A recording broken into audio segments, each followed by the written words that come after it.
concitoyens, chers électeurs de Saint-Martin, Saint-Martin est une île multiculturelle où plusieurs communautés évoluent ensemble depuis longtemps. L'une des richesses de notre île est ce multilingvisme.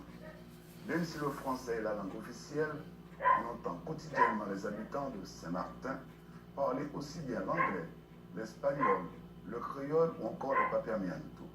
Entre 1985 et 1995, à l'arrivée de la loi sur la défiscalisation à Saint-Martin, Saint-Martin a connu un boom de la construction.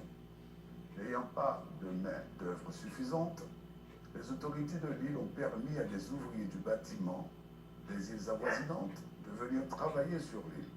Aujourd'hui, faisons un état de lieu. La fin de la première période de défiscalisation a entraîné la vente des chambres destinées à l'hôtellerie à une autre forme de clientèle qui a mis en place la location saisonnière.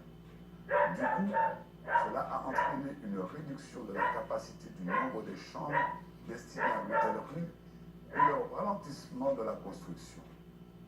Donc, diminution de la main-d'œuvre hôtelière, fin du boom de la construction, égale hausse importante du chômage. Toutes ces personnes ont construit leur vie et leur famille sur le territoire.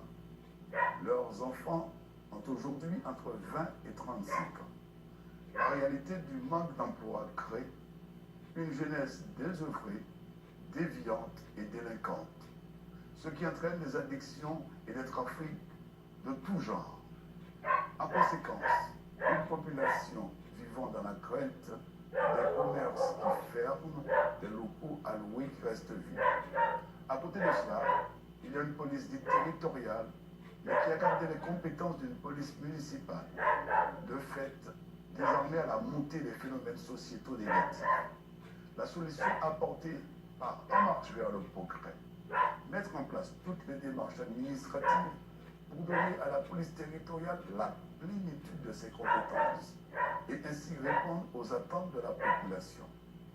Cela passe par renforcer les effectifs afin de garantir une présence permanente sur le terrain, redéfinir leurs missions, développer leurs responsabilités, mettre en place une politique de prévention afin de ne pas recourir à la répression comme il est d'usage, développer un programme de formation afin de les responsabiliser en leur permettant de maîtriser la notion de service public. Pour ce qui concerne les jeunes, En marche vers le progrès va actionner des leviers par des actions éducatives, culturelles et sportives. Mettons-nous tous en marche vers le progrès dimanche 26 mars. Make it happen. Votez et faites voter En marche vers le progrès.